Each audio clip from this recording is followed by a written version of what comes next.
너는 평생 동안 수없이 주기도문을 입술로 읊조려왔다. 어린 시절 교회 학교에서 선생님을 따라 외웠고 청년의 때에는 예배가 끝날 때마다 무심코 입술에 올렸으며 이제는 나이가 들어 하루의 끝자락에서도 여전히 그 기도를 반복하고 있다. 그러나 너는 알지 못했다. 그 익숙한 기도 속에 너의 영혼을 살리고 너의 삶을 붙들 수 있는 은혜가 얼마나 깊이 감추어져 있었는지를 말이다. 나는 너에게 주기도문을 단순한 형식으로 가르친 것이 아니다. 너는 그저 반복되는 주문처럼 외웠을지 모르지만 나는 그 기도 속에 하늘의 보화를 담아두었다. 너는 그 보화를 다 열어보지 못한 채 단지 습관으로만 기도를 마쳤던 순간들이 많았을 것이다. 그러나 오늘 나는 너를 불러 내가 그동안 놓쳐온 은혜를 하나하나 새롭게 열어 보여주려 한다. 너는 기도를 마칠 때마다 아멘이라는 말을 덧붙였다. 그 단어가 너에게는 너무도 익숙해져 마치 기도의 마침표처럼만 여겨졌을 것이다. 그러나 내가 들려주고 싶은 것은 아멘은 끝맺음이 아니라 시작이라는 것이다. 아멘은 내가 한 기도의 모든 고백을 삶으로 살아내겠다는 선언이며 내가 내 앞에 온전히 서겠다는 서약이다. 그래서 나는 너에게 묻는다. 너는 아멘을 입술로만 외쳤느냐? 아니면 삶으로 고백했느냐? 나의 사랑하는 자야. 주기도문은 짧은 기도가 아니다. 그것은 내 인생 전체를 새롭게 정돈하는 하늘의 언어이며 내 영혼을 일으키는 하나님의 숨결이다. 너는 살아오며 수많은 기도의 제목을 올렸지만 어떤 기도는 응답되지 않는 것처럼 느껴지고 어떤 기도는 멀리 하늘에 닿지 못한 것처럼 공허했을 것이다. 그러나 주기도문은 다르다. 그것은 내가 친히 너를 위하여 가르친 기도이며 그 안에는 내가 반드시 붙잡아야 할 8가지 은혜가 담겨 있다.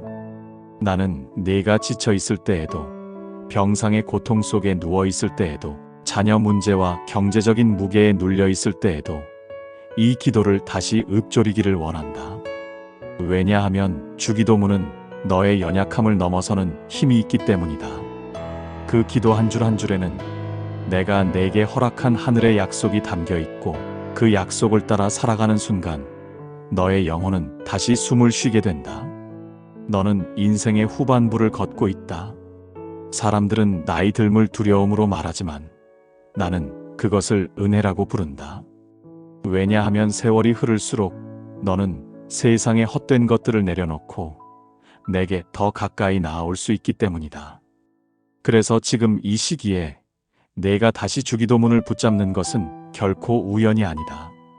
나는 너의 걸음을 이끌어 내가 이 말씀 안에서 평강을 얻게 하려 한다. 오늘 나는 너와 함께 주기도문 속 8가지 은혜를 걸어가려 한다. 너는 단지 들을 뿐만 아니라 그 은혜를 내 삶 속에서 다시 확인하게 될 것이다. 그리고 마지막에는 아멘의 참뜻을 너에게 새겨줄 것이다. 아멘은 기도의 마침표가 아니라 내 믿음의 출발점이기 때문이다. 너는 이제 단순히 기도를 읊조리는 자가 아니라 내 뜻을 따라 살아가는 자로 서게 될 것이다. 그러니 마음을 열어라. 내가 너에게 들려주는 이 말씀은 너를 정죄하기 위함이 아니라 너를 회복시키기 위함이다. 너는 실패했어도 괜찮다. 너는 넘어졌어도 괜찮다. 중요한 것은 오늘 이 순간 다시 내 앞에 서서 주기도문의 은혜를 붙잡는 것이다. 나는 너를 기다려왔고 이제 너와 함께 그 길을 걸으려 한다. 너는 혼자가 아니다. 나는 내 곁에 있다. 너의 눈물이 마르지 않았을 때에도 너의 마음이 여전히 무거울 때에도 나는 내 손을 붙잡고 있었다. 그러므로 두려워하지 말아라. 오늘 내가 너에게 보여줄 주기도문의 8가지 은혜가 너의 삶을 다시 일으키고 너의 마음을 새롭게 할 것이다. 너는 기도를 시작할 때 언제나 이렇게 부른다. 하늘에 계신 우리 아버지여. 너는 그 말이 얼마나 큰 은혜인지를 알고 있느냐? 나는 너에게 단순히 하나님이라는 이름으로만 불리길 원하지 않았다. 나는 너의 창조주요, 주권자이지만 동시에 너의 아버지가 되기를 원했다. 너는 멀리 있는 하늘의 신을 찾는 존재가 아니라 아버지를 부르듯 가까이 다가와 내 이름을 불러야 한다. 이것이 바로 주기도문의 첫 은혜다. 나는 내가 세상에서 얼마나 많은 외로움을 겪어왔는지를 안다. 너는 사람들에게 둘러싸여 살아왔지만 마음속 깊은 곳에서는 늘 고독을 느껴왔다. 가족이 곁에 있어도, 자녀가 성공해도 마음의 빈자리는 쉽게 채워지지 않았다. 그러나 나는 너에게 말한다. 너는 외롭지 않다. 나는 내 아버지다. 너의 눈물을 아는 아버지, 너의 한숨을 아는 아버지, 내가 쓰러질 때 곁에서 일으켜 세우는 아버지다. 너는 때때로 세상 아버지를 생각하며 상처를 떠올린다. 인간의 아버지는 부족할 수 있다. 무심했을 수도 있고 때론 상처를 남겼을 수도 있다. 그러나 하늘 아버지는 다르다. 나는 결코 너를 놓치지 않는다. 나는 편견이 없고 거짓이 없으며 나의 사랑은 끊임없이 흘러넘친다. 시편 103편 13절의 말씀처럼 아버지가 자식을 긍휼히 여김같이 여호와께서는 자기를 경외하는 자를 긍휼히 여기신다. 나는 내 아버지로서 너를 불쌍히 여기고 너의 모든 연약함을 품어 안는다. 너는 나를 멀리 계신 존재로만 여기지 말아라. 하늘에 계신이라는 말은 내가 물리적 공간 어딘가에 머물러 있다는 뜻이 아니다. 그것은 내가 이 세상의 제약과 한계를 초월한 분이라는 고백이다. 그러나 동시에 나는 너와 가까이에 있다. 너의 방 안에도, 병상의 한가운데에도, 내가 홀로 앉아 눈물을 흘릴 때에도 나는 거기에 있다. 너는 이제 더 이상 버려진 존재가 아니다. 나는 너를 내 자녀로 삼았다. 요한복음 1장 12절은 이렇게 말한다. 영접하는 자, 곧 그 이름을 믿는 자들에게는 하나님의 자녀가 되는 권세를 주셨으니 너는 이 권세를 이미 받은 자다. 너는 나를 아버지라 부를 권세를 가진 존재다. 이 사실이 너를 세상 어떤 평가보다도 귀하게 만든다. 너는 노년에 이르러 때로는 자신이 쓸모없다고 느낄지 모른다. 젊은 날의 열정은 사라지고 육신은 점점 약해지고 세상은 더 이상 너를 필요로 하지 않는 것처럼 보일 때가 있을 것이다. 그러나 기억해라. 나는 여전히 너를 필요로 한다. 너는 여전히 내 사랑하는 자녀다. 나는 너를 아버지라 부르게 하며 내 인생의 마지막 날까지도 아버지의 손으로 너를 붙든다. 너는 불안 속에서도 이렇게 고백할 수 있다. 내 아버지는 하늘에 계신 분이시다. 내 아버지는 나를 잊지 않으신다. 내 아버지는 나의 이름을 부르신다. 이 고백이 너를 다시 일으킨다. 세상의 시선이 너를 흔들어도 아버지를 부르는 순간 너의 영혼은 다시 평강을 얻는다. 너는 지금까지 살아오며 많은 기도를 드려왔다. 그러나 오늘부터는 주기도문의 첫 마디를 새롭게 붙잡아라. 하늘에 계신 우리 아버지여. 이 한 문장은 내 삶 전체를 다시 세우는 선언이다. 너는 혼자가 아니며 너의 인생은 버려지지 않았다. 나는 너의 아버지다. 나는 너를 품는다. 나는 너를 지킨다. 너는 기도 속에서 이렇게 말한다. 이름이 거룩히 여김을 받으시오며. 너는 이 말이 단순히 내 이름을 높이라는 요구로만 들렸을 것이다. 그러나 나는 너에게 말한다. 나의 이름이 거룩히 여김을 받는 것은 단지 입술의 찬양이 아니라 너의 삶 전체가 나의 이름을 드러내는 증거가 되는 것이다. 너는 나를 예배하는 순간에는 주님, 감사합니다라고 말했지만 삶의 자리에서는 분노와 원망으로 나의 이름을 무너뜨린 적도 있었다. 그러나 나는 너를 정죄하기 위해 이 말씀을 주지 않았다. 나는 너에게 다시금 기회를 주기 위해 이 구절을 남겨두었다. 나의 이름은 너의 말 속에서뿐만 아니라 너의 손길과 너의 선택, 너의 삶의 태도 속에서 빛나야 한다. 레위기 22장 32절은 이렇게 말한다. 너희는 내 거룩한 이름을 욕되게 하지 말아라. 나는 이스라엘 자손 중에서 거룩히 여김을 받을 것이니라. 나는 너희를 거룩하게 하는 여호와니라. 나는 나의 백성 가운데서 거룩히 여김을 받기를 원한다. 나의 이름이 단순한 호칭이 아니라 너의 삶 속에서 존귀히 드러나기를 원한다. 너는 이제 나이가 들면서 삶의 무게와 함께 후회와 아쉬움도 늘어났을 것이다.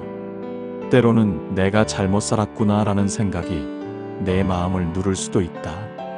그러나 내가 너에게 주는 은혜는 지금 이 순간에도 너의 삶을 통해 나의 이름이 빛날 수 있다는 사실이다. 너의 작은 선행, 너의 따뜻한 말 한마디, 너의 자녀와 이웃을 향한 위로의 손길 속에서도 나의 이름은 존귀히 드러난다. 너는 여전히 나의 이름을 높일 수 있다. 마태복음 5장 16절에서 나는 이렇게 말했다. 이같이 너희 빛이 사람 앞에 비치게 하여 그들로 너희 착한 행실을 보고 하늘에 계신 너희 아버지께 영광을 돌리게 하라. 너의 삶은 나의 이름을 가리거나 드러내는 거울이다. 너의 빛이 어두운 곳에서 드러날 때 사람들은 너를 통해 아버지를 본다. 너는 때로 스스로의 부족함 때문에 나의 이름을 빛내지 못했다고 생각할 수 있다.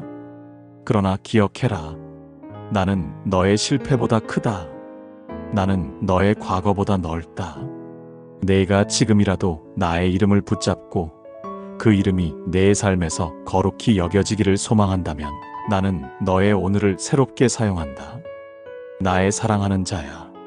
너의 마지막 날까지도 나는 너의 삶에서 나의 이름이 존귀히 드러나기를 원한다. 그 존귀함은 화려한 업적이나 큰 성공에서 나오는 것이 아니다. 오히려 가장 평범한 일상, 가장 사소한 순간 속에서 드러난다.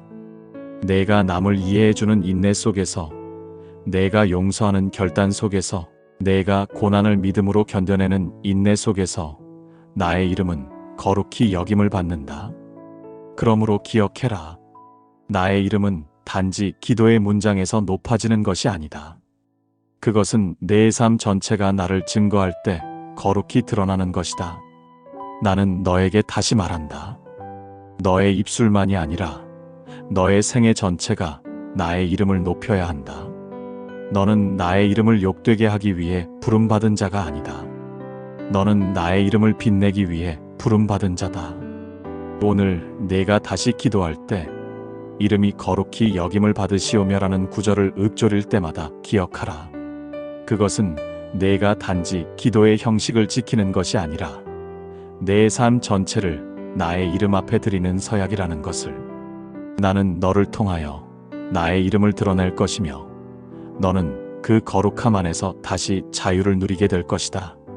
너는 기도할 때 이렇게 말한다. 나라가 임하시오며. 너는 이 말이 단지 저 먼 미래에 있을 천국만을 가리킨다고 생각했을 것이다. 그러나 나는 너에게 말한다. 나의 나라는 죽음 이후에만 주어지는 것이 아니라 지금 이 순간에도 너의 삶 속에 임한다. 너의 호흡 속에, 너의 가정 속에, 너의 일상 속에 이미 나의 나라가 시작되고 있다. 너는 종종 이렇게 말한다. 주님, 언제 내 삶이 변할까요? 언제 내 기도가 응답될까요? 그러나 나는 이미 내 삶 속에 내 나라를 심어두었다. 너는 작은 친절을 베풀 때에도 내 나라를 드러내고 내가 억울한 일을 당하고도 선으로 반응할 때에도 내 나라가 임한다. 나의 나라는 화려한 권력이나 눈에 보이는 힘으로 나타나지 않는다. 그것은 너의 마음 속에서, 너의 선택 속에서 내가 사는 방식을 통해 드러난다. 누가복음 17장 21절에서 나는 이렇게 말했다. 하나님의 나라는 너희 안에 있느니라. 그렇다. 내 나라는 이미 내 안에 있다. 너는 그것을 보지 못할 때가 많다. 왜냐하면 세상의 소리가 너를 흔들고 현실의 무게가 너를 눌러서 너는 하늘의 움직임을 놓치기 때문이다. 그러나 내가 너에게 보증한다. 내 나라는 내 안에 있다. 내가 믿음으로 반응하는 순간 그 나라가 드러난다.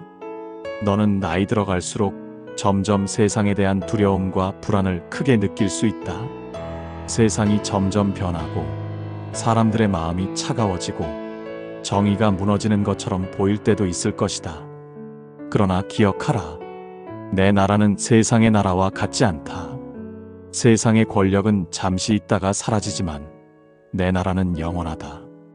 너의 노년은 끝을 향해 가는 시간이 아니라 내 나라를 더 깊이 경험하는 시간이다. 내 나라는 내 마음의 평안 속에서 드러난다. 내가 불안 대신 평강을 선택할 때, 원망 대신 감사로 반응할 때 나의 나라가 내 안에 임한다. 내 나라는 화해와 용서 속에서 드러난다. 내가 미움을 내려놓고 용서를 택할 때 나는 너를 통해 내 나라를 세운다. 내 나라는 사랑의 행위 속에서 드러난다. 내가 한 사람을 붙들어주고 연약한 자를 위로할 때 바로 그 순간 내 나라가 너의 손끝에서 나타난다. 너는 이렇게 생각할 수 있다. 나는 나이가 많아 이제 할 수 있는 일이 없다. 그러나 나는 말한다. 내가 나의 나라를 세우는 일은 결코 멈추지 않았다. 너의 기도는 여전히 하늘을 움직이고 너의 믿음은 여전히 가정을 붙들며 너의 작은 사랑은 여전히 이웃의 영혼을 살린다. 내 나이와 상관없이 내가 숨 쉬는 그 순간까지 내 나라는 너를 통해 임한다. 그러므로 두려워하지 말아라. 너는 이 땅에서 내 나라의 증인이다. 너의 걸음이 느려져도 너의 힘이 약해져도 내가 기도하는 자리에서 내 나라는 드러난다. 너의 마음이 내 뜻에 순종할 때 내 나라는 더욱 선명하게 임한다. 기억해라. 너는 내 나라를 기다리는 사람이 아니라 이미 내 나라 안에 사는 사람이다. 너는 내 나라의 시민이다. 너는 내 나라의 유산을 물려받을 자다. 그러므로 오늘도 이 기도를 드릴 때마다 마음에 새겨라. 주님, 내 삶에, 내 가정에, 내 마음에 당신의 나라가 임하게 하소서. 그러면 나는 반드시 너의 삶 속에서 내 나라를 드러낼 것이다. 너는 기도할 때 이렇게 말한다. 뜻이 하늘에서 이루어진 것 같이 땅에서도 이루어지이다. 너는 이 기도가 얼마나 큰 은혜를 담고 있는지 알고 있느냐? 이것은 단지 하나님의 뜻을 바라보는 소망이 아니라 내 삶을 통하여 그 뜻이 드러나기를 구하는 고백이다. 너는 종종 이렇게 말한다. 주님, 왜 제 뜻대로 되지 않습니까? 왜 제가 원하는 길은 열리지 않습니까? 그러나 나는 너에게 말한다. 나의 뜻은 내 뜻보다 높고 나의 길은 내 길보다 깊다. 너는 때로 내가 침묵한다고 느낄지라도 그 침묵 속에서 나는 여전히 내 뜻을 이루어가고 있다. 겟세마네 동산에서 나는 이렇게 기도하였다. 아버지여, 나의 원대로 마시옵고 아버지의 뜻대로 하옵소서.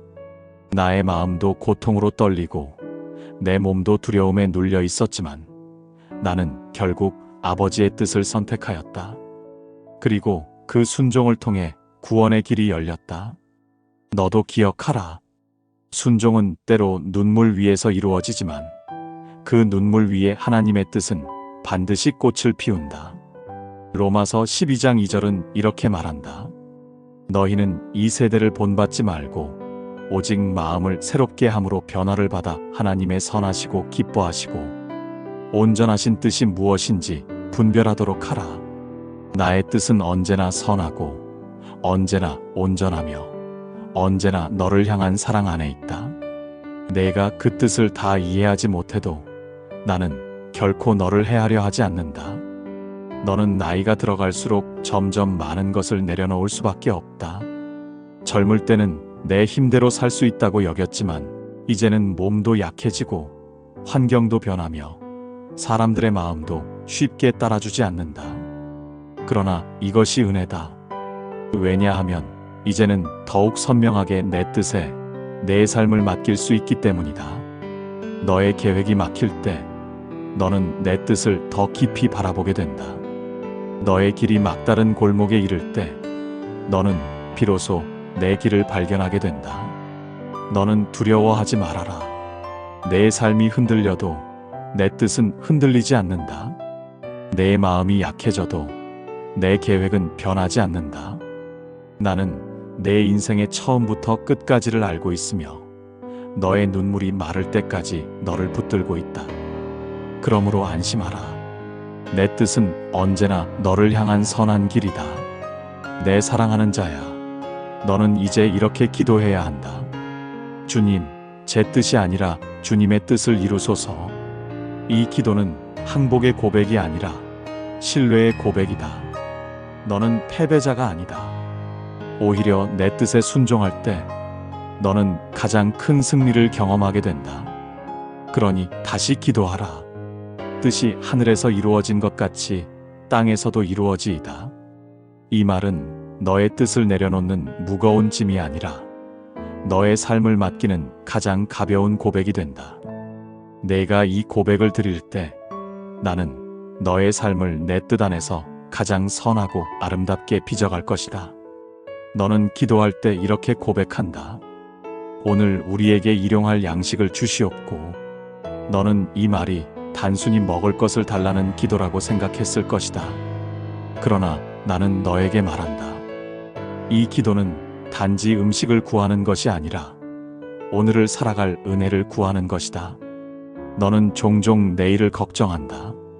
나이가 들수록 앞날이 불안하게 보이고 몸은 예전 같지 않고 경제적인 문제와 건강의 문제는 너의 마음을 무겁게 한다. 그러나 기억해라. 나는 내일의 하나님이기 전에 오늘의 하나님이다. 나는 너의 내일을 이미 알고 있지만 내가 오늘을 살아갈 힘을 주시는 분임을 알게 하려고 오늘이라는 단어를 가르쳤다. 출애굽기 16장에서 나는 이스라엘 백성에게 하루치 만나만을 주었다. 그들은 욕심을 내어 더 거두려 했지만 그날이 지나면 썩어버렸다. 나는 그들에게 매일의 신뢰를 가르치고 싶었다. 너도 마찬가지다. 너는 미래를 불안해하지만 나는 오늘 너의 손에 필요한 것을 쥐어준다. 너의 내일을 미리 다 보장해주지 않는 것은 너를 불안하게 만들려는 것이 아니라 오늘의 은혜를 신뢰하게 만들기 위함이다. 너는 이렇게 생각할 수 있다. 나는 더 많이 모아야 안심이 된다. 그러나 나는 말한다. 너에게 필요한 것은 쌓아둔 재물이 아니라 오늘을 채우는 나의 은혜다. 시편 34편 10절의 말씀처럼 젊은 사자는 궁핍하여 줄일지라도 여호와를 찾는 자는 모든 좋은 것에 부족함이 없으리로다. 너는 부족하지 않다. 내가 너의 오늘을 책임진다. 내가 너의 삶을 채운다. 너는 노년에 이르러 힘이 줄고 일할 수 있는 능력이 줄어드는 것을 느낀다. 그러나 그것이 너의 삶의 끝이 아니다. 오히려 그때부터 너는 더 선명하게 나의 공급을 경험하게 된다. 사람의 손이 닿지 않는 곳에서 나는 너를 먹이고 사람의 도움으로도 채워지지 않는 마음의 허기를 나는 채운다. 너는 두려워하지 말아라. 나는 너의 하루를 알고 있다. 나는 너의 피로를 알고 있다. 나는 너의 오늘 필요한 것을 이미 준비하였다. 그러니 너는 오늘을 살아라. 어제의 후회에 묶이지 말고 내일의 불안에 흔들리지 말아라. 오늘 너의 호흡 속에서 나를 신뢰하라. 너는 이렇게 고백할 수 있다. 주님, 오늘 제게 필요한 은혜를 주옵소서. 그러면 나는 너의 마음에 평강을 주고 너의 식탁에 양식을 주고 너의 영혼에 위로를 줄 것이다. 너는 많은 것을 소유하지 않아도 된다. 너는 많은 계획을 세우지 않아도 된다. 너는 오늘 하루 숨 쉬는 것 자체가 은혜임을 기억하라. 내 사랑하는 자야, 내가 너에게 약속한다. 너는 결코 버려지지 않는다. 너는 결코 굶주리지 않는다. 나는 오늘도 너를 먹인다. 나는 오늘도 너를 살린다. 나는 오늘도 너의 영혼을 채운다. 그러므로 이 기도를 드릴 때마다 믿음으로 말하라. 오늘 우리에게 일용할 양식을 주시옵고. 그러면 나는 내 삶에 오늘의 은혜를 반드시 부어줄 것이다. 너는 기도할 때 이렇게 고백한다. 우리가 우리에게 죄 지은 자를 사하여 준 것 같이 우리 죄를 사하여 주시옵고.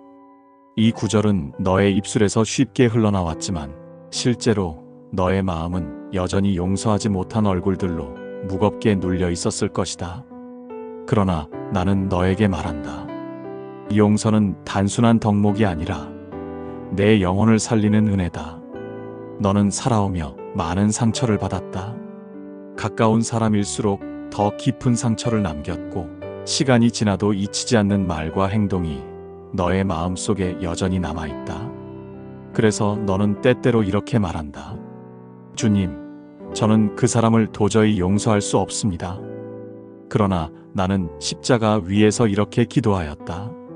아버지여, 저들을 사하여 주옵소서. 자기들이 하는 것을 알지 못함이니이다. 나를 십자가에 못 박은 자들을 향해 내가 용서를 선택했듯 너도 그 용서를 통해 자유하게 되기를 원한다.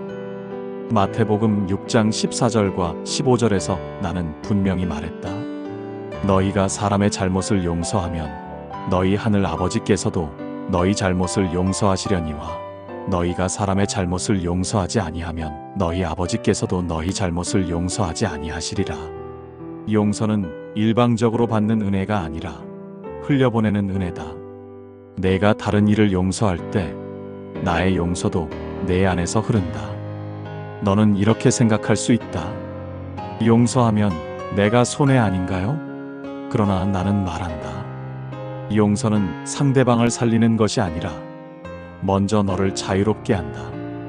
내가 용서하지 못하면 그 사람은 내 마음을 여전히 지배한다. 그 이름만 들어도 심장이 쪼여오고 그 얼굴만 떠올려도 분노가 올라온다면 너는 아직도 묶여 있는 것이다. 그러나 내가 용서를 선택하는 순간 그 묶임이 풀리고 너는 자유를 얻게 된다. 시편 32편 1절은 이렇게 말한다. 허물의 사함을 받고 자신의 죄가 가려진 자는 복이 있도다. 복된 사람은 완벽한 사람이 아니라 용서를 받은 사람이다. 그리고 그 은혜를 흘려보낼 수 있는 사람이다. 너는 이미 나에게서 용서를 받은 자다. 그러니 이제는 그 용서를 나누어야 한다.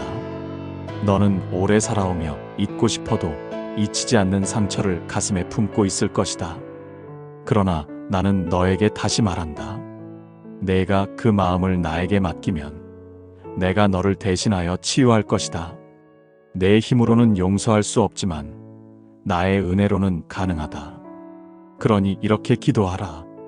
주님, 제 마음이 아직도 아픕니다. 그러나 이 마음조차 주님께 드립니다. 저를 자유하게 하소서. 그 순간 나는 너의 마음에 평강을 줄 것이다. 내 사랑하는 자야, 너는 더 이상 과거의 상처에 묶여 있지 말아라. 나는 이미 너를 용서했다. 나는 이미 너의 죄를 덮었다. 그러므로 너도 다른 이를 용서할 때 내가 받은 그 은혜를 온전히 누리게 될 것이다. 이것이 바로 주기도문이 가르치는 6번째 은혜다. 너는 기도할 때 이렇게 고백한다. 우리를 시험에 들게 하지 마시옵고 다만 악에서 구하시옵소서. 너는 이 말이 단순히 불행을 피하게 해달라는 요청이라고 생각했을지 모른다. 그러나 나는 너에게 말한다. 이 구절은 너의 삶 속에서 찾아오는 유혹과 어둠 속에서도 내가 너를 지켜주겠다는 약속을 품은 은혜다. 너는 매일의 삶에서 수많은 갈림길에 서 있다. 편안한 길과 옳은 길, 사람들의 눈치를 보며 타협하는 길과 진리 위에 서는 길 사이에서 너의 마음은 흔들린다. 내가 아무리 나를 따르려 해도 시험은 생각보다 가까이 다가온다.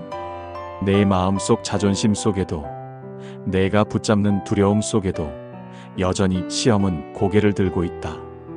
그러나 두려워하지 말아라. 나는 너를 홀로 시험 가운데 버려두지 않는다.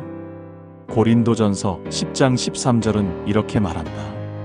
그 사람이 감당할 시험 밖에는 너희가 당한 것이 없나니 오직 하나님은 미쁘사 너희가 감당하지 못할 시험당함을 허락하지 아니하시고 시험당할 즈음에 또한 피할 길을 내사 너희로 능히 감당하게 하시느니라.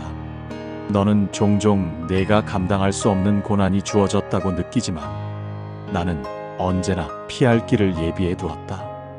내가 눈을 들어 나를 바라보는 순간 그 길이 보이게 된다. 나는 광야에서 사탄의 시험을 받았을 때 사람의 말로 이기지 않았다. 나는 말씀으로 맞섰다. 기록되었으되 사람이 떡으로만 살 것이 아니요 하나님의 입으로부터 나오는 모든 말씀으로 살 것이라. 마태복음 4장 4절에서 선포된 이 말씀은 오늘 너에게도 동일한 힘이 된다. 너의 힘으로는 유혹을 이길 수 없지만 나의 말씀으로는 반드시 승리할 수 있다. 너는 나이가 들어가며 세상의 유혹과 시험에서 멀어졌다고 생각할 수 있다. 그러나 그렇지 않다. 오히려 노년의 시험은 더 은밀하다. 외로움이 너를 넘어뜨리려 하고 두려움이 너의 믿음을 흔들려 하고 과거의 상처와 후회가 너를 올가매려 한다. 그러나 내가 너에게 말한다. 너는 혼자가 아니다. 나는 너를 지킨다. 나는 너를 붙든다. 나는 악으로부터 너를 건져낸다. 너는 이제 이렇게 기도해야 한다. 주님, 저를 시험에서 지켜주소서. 저를 악에서 구하여 주소서. 이 기도는 단지 불행을 피하려는 두려움의 말이 아니다. 이것은 겸손의 고백이다. 내가 스스로 이길 수 없음을 인정하고 나의 능력을 의지한다는 믿음의 고백이다. 내 사랑하는 자야, 시험은 언제나 너를 노린다. 그러나 기억해라. 너는 결코 혼자가 아니다. 나는 내 앞에서 길을 열고 내 뒤에서 너를 지키며 내 곁에서 함께 싸운다. 너는 나의 보호 아래 있다. 너의 걸음은 악에 삼켜지지 않는다. 왜냐하면 내가 이미 너를 위하여 승리하였기 때문이다. 그러므로 담대하라. 내가 이 기도를 드릴 때 나는 반드시 너를 붙들 것이다. 너는 시험에 넘어지지 않는다. 너는 악에 잡히지 않는다. 왜냐하면 나는 너의 구원자요, 너의 보호자요, 너의 승리자이기 때문이다. 이것이 주기도문이 너에게 약속하는 7번째 은혜다. 너는 기도의 마지막에 이렇게 고백한다. 나라와 권세와 영광이 아버지께 영원히 있사옵나이다. 너는 이 구절이 단순히 기도의 끝맺음이라고 생각했을 것이다. 그러나 나는 너에게 말한다. 이 고백은 기도의 마침표가 아니라 하나님께 드려지는 찬양의 절정이다. 많은 사람들이 기도를 문제 해결의 수단으로만 여긴다. 간절히 구하고 응답을 기대하며 끝에는 그저 아멘으로 마무리한다. 그러나 내가 가르친 주기도문의 마지막은 어떠한 간구도 아니다. 그것은 아버지를 높이는 예배의 고백이다. 기도의 끝은 언제나 나의 아버지께 향해야 한다. 너는 인생을 살며 여러 번 사람의 평가에 흔들렸다. 누군가의 칭찬에 기뻐했고 누군가의 무시에 마음이 무너졌다. 그러나 기억하라. 너의 삶을 평가하는 최종 권세는 사람에게 있지 않다. 모든 권세와 모든 영광은 내 아버지께 속해 있다. 역대상 29장 11절에서 다윗은 이렇게 고백했다. 여호와여, 위대하심과 권능과 영광과 승리와 위엄이 다 주께 속하였사오니 주는 만물의 주제이시니이다. 다윗의 이 고백은 왕의 찬양이 아니라 세상의 모든 권세자들이 인정해야 할 진리다. 너의 노년이 무겁게 느껴질 때에도 너는 이 고백으로 위로를 얻게 될 것이다. 세상의 권세는 사라지지만 아버지의 권세는 영원하다. 그 사람의 영광은 시들지만 아버지의 영광은 빛을 잃지 않는다. 그러므로 두려워하지 말아라. 너의 삶의 주인은 언제나 나의 아버지이시며 그분은 영원히 변치 않는다. 너는 지금까지 많은 것을 쌓고 많은 것을 이루었지만 결국 모든 것은 흩어진다. 그러나 아버지께 드려진 고백과 찬양은 영원히 남는다. 그러므로 너의 마지막 호흡까지도 이 고백으로 채워라. 나라와 권세와 영광이 아버지께 영원히 있사옵나이다. 이 한 문장은 너의 인생 전체를 정리하는 가장 위대한 고백이 된다. 너의 삶이 작아 보일 때에도, 너의 걸음이 느려질 때에도, 너의 몸이 약해질 때에도 기억하라. 영광은 사람에게 있지 않고 오직 아버지께 있다. 너의 생애가 실패처럼 보일지라도 아버지의 눈에는 영광의 여정이다. 왜냐하면 너는 믿음으로 걸었고 믿음으로 고백했기 때문이다. 내 사랑하는 자야, 나는 너에게 다시 말한다. 너는 패배자가 아니다. 너는 하늘의 영광을 품은 존재다. 너의 인생의 마지막까지도 이 고백을 입술에 올려라. 그러면 나는 너의 남은 생애를 예배로 가득 채울 것이다. 그러므로 선언하라. 나라와 권세와 영광이 아버지께 영원히 있사옵나이다. 이것이 내 인생의 결론이며 나의 나라의 시작이다. 이것이 주기도문이 너에게 허락한 8번째 은혜다. 너는 기도를 마칠 때마다 습관처럼 이렇게 말해왔다. 아멘. 그러나 나는 너에게 말한다. 아멘은 단순한 기도의 끝맺음이 아니다. 그것은 내가 한 모든 고백을 삶으로 살아내겠다는 믿음의 시작이다. 아멘은 내 입술의 말이 아니라 내 인생의 방향을 바꾸는 서약이다. 히브리어로 아멘은 확실하다, 굳건하다, 신뢰할 만하다라는 뜻을 가진다. 그러므로 내가 아멘이라고 말할 때 그것은 단순히 그렇습니다라는 동의가 아니라 나는 반드시 그렇게 살겠습니다라는 선언이다. 고린도후서 1장 20절은 이렇게 말한다. 하나님의 약속은 얼마든지 그리스도 안에서 예가 되니 그런즉 그로 말미암아 우리가 아멘하여 하나님께 영광을 돌리게 되느니라. 아멘은 하나님의 약속에 대한 너의 응답이고 그 응답이 하나님께 영광을 돌리게 한다. 너는 인생을 걸어오며 많은 순간 응답 없는 기도 앞에 좌절했다. 주님, 왜 아무 일도 일어나지 않습니까? 왜 제 기도는 공허하게만 느껴집니까? 그러나 기억해라. 응답이 보이지 않아도 나는 침묵 속에서 가장 깊이 일하고 있었다. 아멘은 보이지 않는 응답을 믿는 고백이며 여전히 일하고 있는 나를 신뢰하는 믿음이다.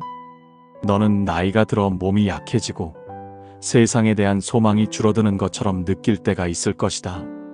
그러나 나는 너에게 말한다. 너는 여전히 아멘으로 살아가야 한다. 아멘은 젊은 날의 열정적인 신앙을 위한 말만이 아니다. 오히려 노년의 신앙은 아멘을 통해 더 단단해진다. 너는 매일의 끝에서 아멘을 고백할 수 있다. 주님, 오늘 제 삶이 주님의 뜻 안에 있었음을 믿습니다. 내일도 주님의 은혜 안에 맡깁니다. 아멘. 너는 이렇게 말할 수 있다. 아멘. 나는 믿습니다. 아멘. 나는 따릅니다. 아멘. 나는 주님의 손에 내 삶을 맡깁니다.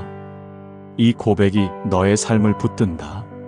내가 연약할지라도, 내가 흔들릴지라도, 아멘은 너를 다시 일으켜 세운다.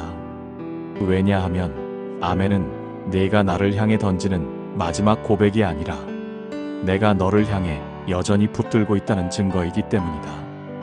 내 사랑하는 자야, 이제 내가 주기도문을 걸어온 여정을 돌아보아라. 하늘에 계신 우리 아버지로 시작하여 나라와 권세와 영광이 아버지께로 마무리되는 그 모든 고백은 결국 아멘이라는 한마디 안에서 내 삶의 현실이 된다. 아멘은 너의 믿음의 종결이 아니라 믿음의 출발점이다. 그러므로 나는 너에게 명확히 말한다. 아멘은 내가 입술로만 외치는 말이 아니다. 아멘은 내 삶의 길이다. 아멘은 내 믿음의 실천이다. 아멘은 내 영혼이 세상 끝까지 붙들어야 할 고백이다. 너는 혼자가 아니다. 내가 너와 함께한다. 나는 내 기도를 듣는다. 나는 내 눈물을 안다. 그리고 나는 내 아멘에 응답한다. 그러므로 확신하라. 너는 나의 사랑 안에 있다. 너는 나의 보호 아래 있다. 너는 나의 평강 속에 있다. 너는 이제 이렇게 선언하라. 주님, 제 삶이 주님의 뜻대로 되기를 원합니다. 아멘. 주님, 저는 주님을 신뢰합니다. 아멘. 주님, 저의 남은 생애도 주님께 드립니다. 아멘. 너의 아멘은 하늘에 닿을 것이다. 그리고 나는 그 아멘을 통하여 너를 새롭게 하며 너를 영원한 나라로 인도할 것이다. 이 말씀이 오늘 당신의 하루의 작은 위로가 되었다면 구독과 좋아요로 이 여정에 함께 해주세요. 말씀이 오다는 내일도 예수님의 말씀으로 당신을 찾아뵙겠습니다. 예수님의 말씀으로 당신을 기다리고 있겠습니다.